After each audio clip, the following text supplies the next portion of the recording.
Two envelopes sit on a table in front of you. The first contains $100. The second contains $120. You can take the first one right now, or wait exactly 1 year and receive the second. A guaranteed, risk-free return of 20%.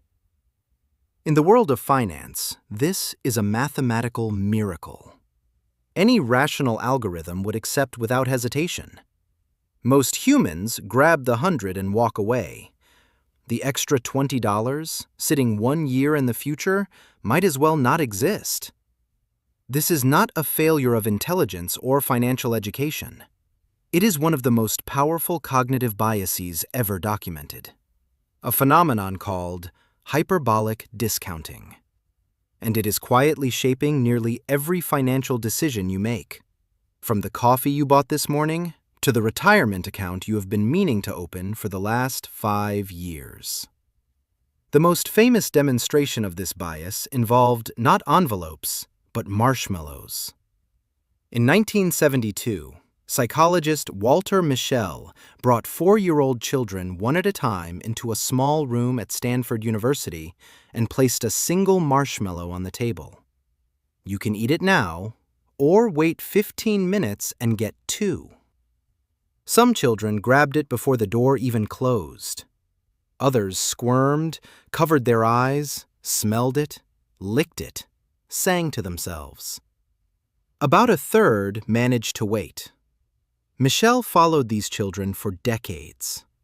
The ones who waited performed better academically, earned higher incomes, and had lower rates of addiction as adults. The ability to resist an immediate reward in favor of a larger future one predicted life outcomes more reliably than IQ. But the children who succeeded did not have more willpower. They had better strategies. They reframed the marshmallow as a cloud, turned their chair around, distracted themselves.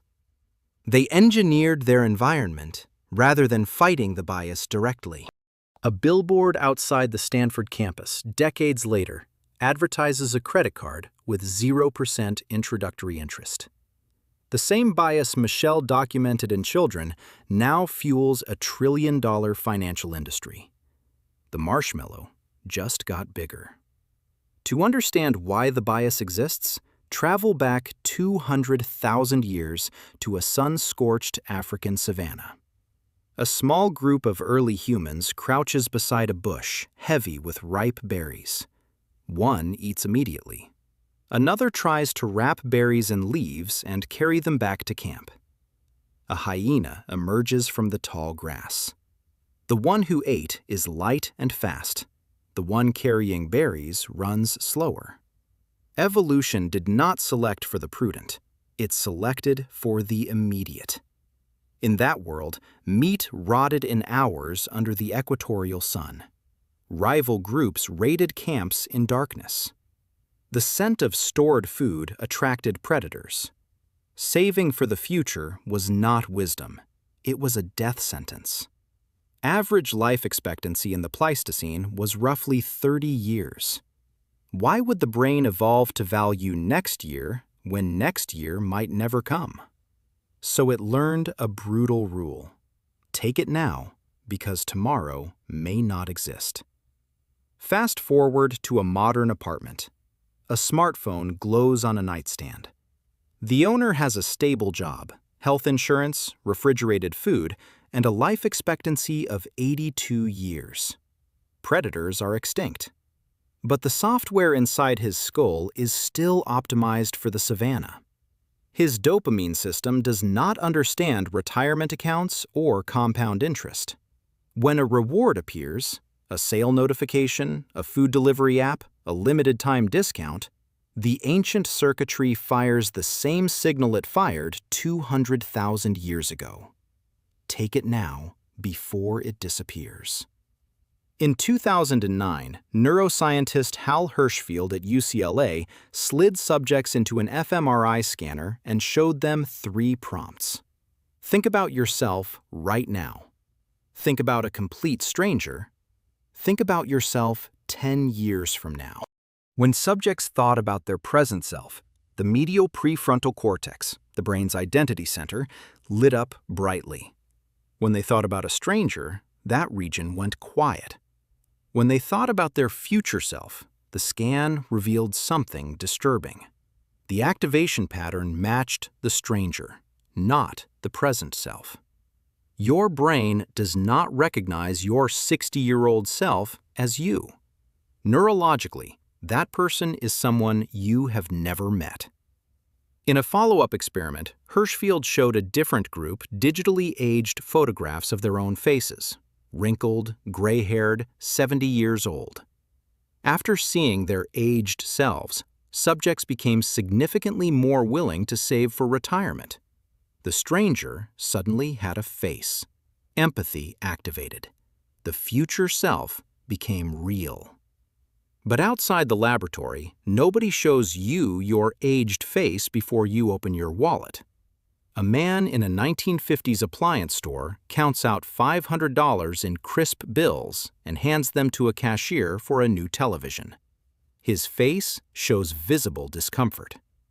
Neuroscientists call this the pain of paying, a biological break triggered by the physical sensation of watching money leave your hand. Buy the same television today. A finger taps a smartphone screen. A small animation plays. The television arrives tomorrow.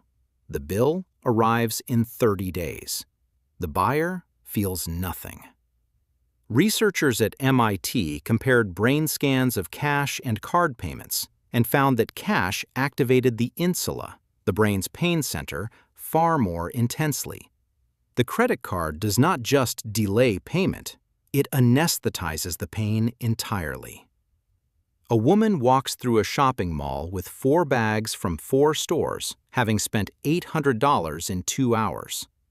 If she had been counting out cash at every register, she would have stopped at the 2nd store. The card removed the brake. Now multiply that effect. A checkout screen shows a designer jacket for $200, and beneath the price, in bright, friendly lettering, pay in 4 easy installments of $50, interest-free. $50 feels like a single dinner out. The brain ignores the 3 future payments because they belong to the stranger. The button is pressed. Dopamine fires. A 2022 survey by the Consumer Financial Protection Bureau found that 63% of Buy Now, Pay Later users purchased items they would not have bought otherwise. These services did not invent impulsive spending. They removed the last friction between impulse and action. In a college dorm room at midnight, a student scrolls through fast fashion sites. Each item costs $12 in 4 payments of 3. She adds 9 items. Total future commitment? Over $100. But right now, each tap costs $3. The damage accumulates silently, one stranger payment at a time.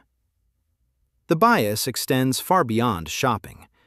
Every time you sit in a restaurant and choose the double bacon cheeseburger over the grilled chicken salad, the same curve is at work.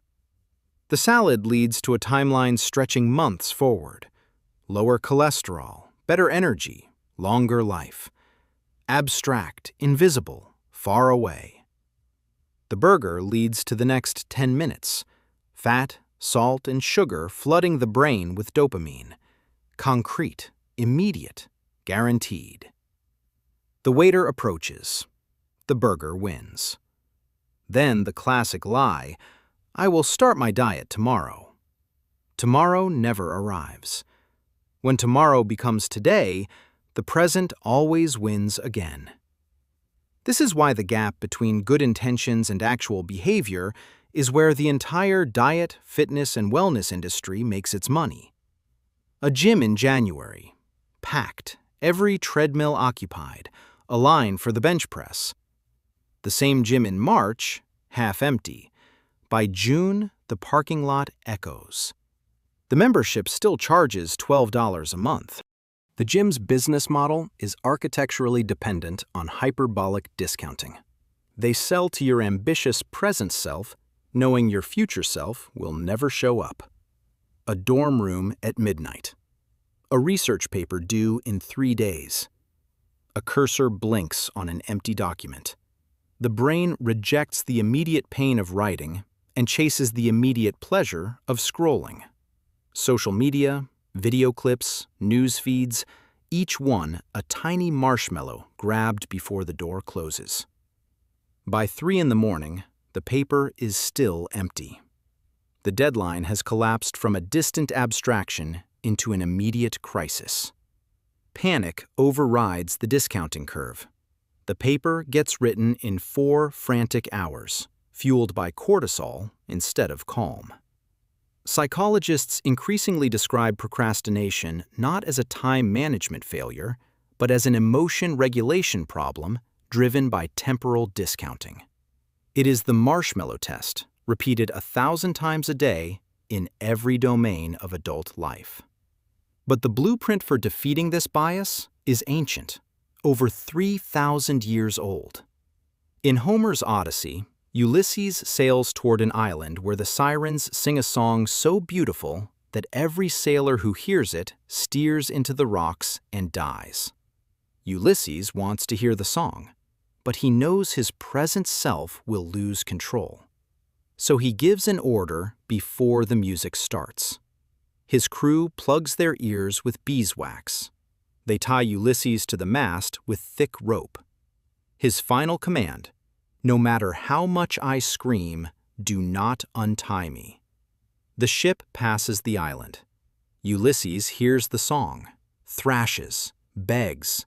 His limbic system demands gratification, but the ropes hold. He survived because he restricted his own future freedom before the temptation arrived. Richard Thaler, who would later win the Nobel Prize in Economics, turned this principle into modern financial architecture. His program, Save More Tomorrow, asks employees to commit today to automatically increase their savings rate with each future raise. The sacrifice is always in the future, where the discounting curve shrinks it to near zero. Participation rates doubled compared to traditional enrollment. The program works because it weaponizes the bias against itself. Instead of fighting human nature, it rides the current. An automatic payroll deduction diverts 10% of every paycheck before it reaches the checking account. The employee never sees the money, never feels the loss. The rope is tied before the sirens start singing. On the other side of the economy, the sirens are getting louder. A bank statement reveals 6 subscription charges, 3 of them for services unused in over 90 days. Streaming platforms, fitness apps, cloud storage, each one individually invisible at $7 or $12, collectively hundreds per year. The companies know most subscribers will not cancel, because cancellation requires immediate effort to prevent a future charge, and the bias makes inaction the default. The free trial that converts to a paid subscription after 14 days is engineered precisely for this. Your present self signs up for the dopamine hit of free, and your future self forgets to cancel and pays for months. The antidote is not willpower. Willpower is a muscle that fatigues. The antidote is architecture, designing your environment so that the right decision is the easy decision, and the wrong decision requires effort. Freeze the credit card in a block of ice. Install a browser extension that imposes a 24-hour delay on any online purchase over $50. By morning, 70% of those carts are abandoned. The desire evaporated with the dopamine. The entire modern economy is an engine built to exploit the gap between your present desires and your future welfare. Every flashing advertisement, every countdown timer, every limited time offer is designed to collapse your time horizon to the next 30 seconds, to make the future disappear. But true financial freedom begins with a single recognition. Your future self is not a stranger. It is the person who will inherit every consequence of every decision you make today. Every credit card swipe reaches through time and takes from them. Every skipped gym session taxes their body. Every "I will do it tomorrow" is a promise broken to their face. Two envelopes on a table. The hand reaches forward, hovers over the first, and passes it by. It picks up the second. $120. 1 year from now. The most revolutionary act in a world addicted to instant gratification is the simplest one imaginable. To look at the immediate reward, take a breath, and quietly, patiently, wait for the future to arrive.